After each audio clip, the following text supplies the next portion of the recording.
I knew something was wrong before I fully stepped inside.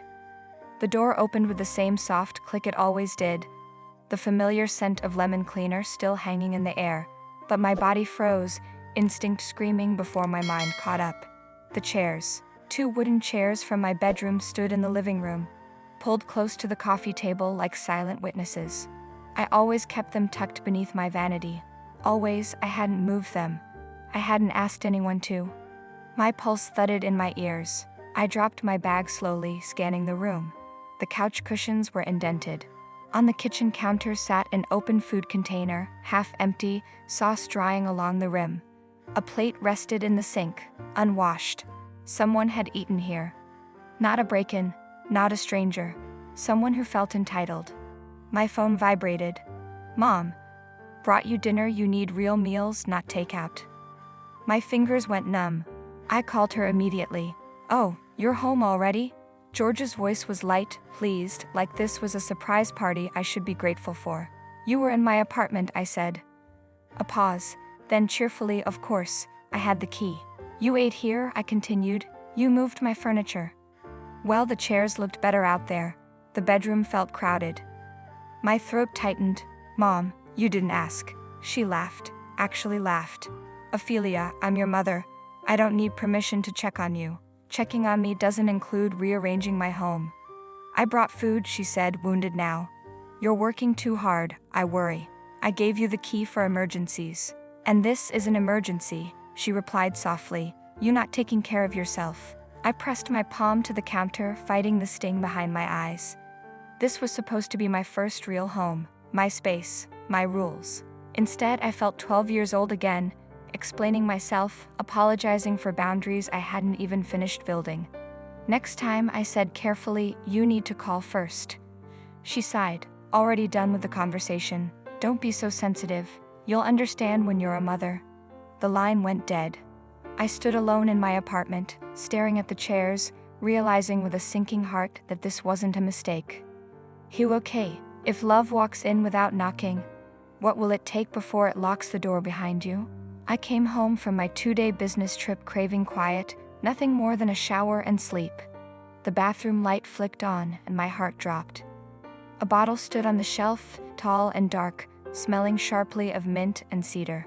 Not mine. I didn't even have to read the label to know whose it was. James.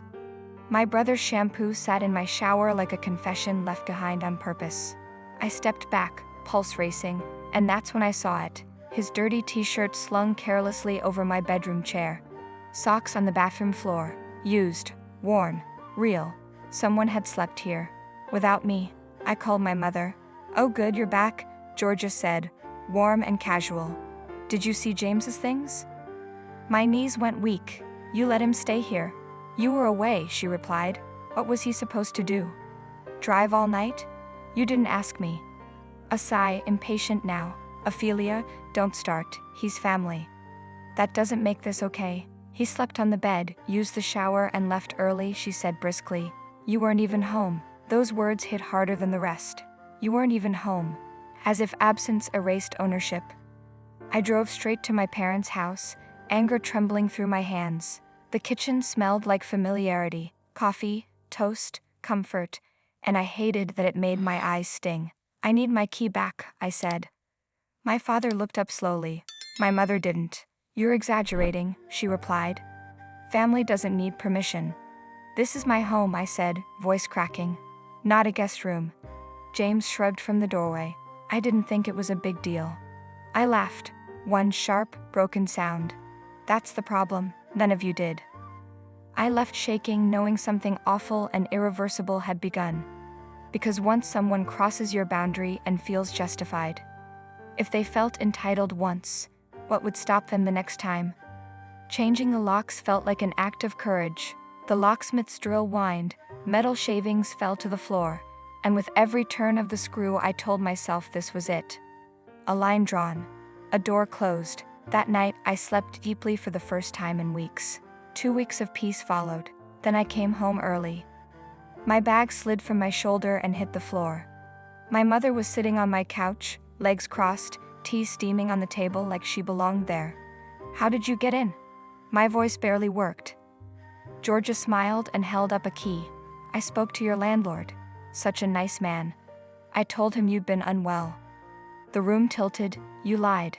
I worried, she corrected. That's what mothers do. I changed the locks again. Sent a certified letter, formal, cold, undeniable, stating no one but me was allowed entry. I thought paper and law might do what words couldn't. 3 weeks later, I opened my door to the smell of fresh laundry. My bed was made, sheets ironed, pillows fluffed, too perfect. The window was open. On the floor lay the screen. Outside, the trellis, covered in roses I'd never noticed before, bore crushed leaves and bent stems. My stomach dropped as the truth climbed up my spine. She had climbed it. She washed my bedding, I said into the phone, tears finally spilling. She broke in. It's not breaking in, my father replied calmly. She was worried. She climbed into my window. If you just give us a key, he said, irritated now, she wouldn't have to go to such extremes. I hung up shaking.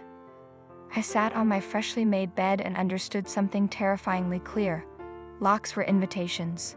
Rules were suggestions. My home was not mine in their eyes. And if they could climb a trellis once, they would always find a way back in. When love refuses to stop at the door, how far will it go to reach you? The new building stood across the city. Glass, steel, security. A doorman who checked names. Elevators that required keycards. Cameras that never blinked. When I signed the lease, my hands shook, not from fear, but from relief. I told no one. Not my parents, not my brother. Only 2 friends who had never met my family, who asked no questions beyond. When do we move? For 2 weeks, I lived a double life. Smiling on phone calls, answering texts with emojis, planning my disappearance like a crime that would save me. On moving day, I cleaned obsessively. Walls, floors, closets. I erased myself until the apartment looked like no one had ever loved it or been violated in it. At dusk, I locked the door, dropped the keys into the landlord's mailbox, and walked away without looking back. The new apartment was smaller, higher, safer. That first night, I slept like someone finally underwater after holding their breath too long. Then the calls began. I let them ring. By the 3rd day, my phone vibrated nonstop. Messages stacked on messages. Ophelia, call me. Where are you? This isn't funny. On the 4th day, the voicemail came, my mother's voice cracking, unraveling. We're at your apartment, she sobbed. It's empty. Everything's gone. Oh God, Robert, what if something happened to her? I sat on my bed, tears sliding silently into the sheets. I waited an hour. Let them feel it. Just a fraction. When I finally called back, my mother answered before the first ring finished. Ophelia. I moved, I said calmly. Where? My father demanded in the background. I'm not telling you. Silence, thick, furious, shocked. You can't do this, my mother whispered. I already did. I ended the call with shaking hands, heart pounding, but for the first time, it wasn't fear. It was freedom. Sometimes the only way to be seen is to vanish completely. A day later, I didn't call them back to apologize. I called to end the chase. I'm safe, I said when my mother answered, her breath still uneven. But you're not getting my address. A sharp inhale. We're your parents. And I'm an adult, I replied. Those things can exist at the same time. Silence. Then my father's voice, tight and controlled. You're tearing this family apart. No, I said quietly. I'm finally putting it together correctly. Weeks passed before we met again. Not at my home, never there. A crowded cafe downtown. Neutral ground, public eyes. Boundaries reinforced by noise and distance. My mother cried into her napkin. My father stared at his coffee like it had betrayed him. We just wanted to protect you, she whispered. I didn't need protection, I said. I needed respect. That was the line that changed everything. They stopped asking for my address, stopped showing up uninvited. Love, I learned, could be trained if you were willing to walk away when it refused to listen. The invitation came later, tentative and careful. Dinner? Sunday, if you're comfortable. I stared at the message for a long time before replying. I'll come, on my terms.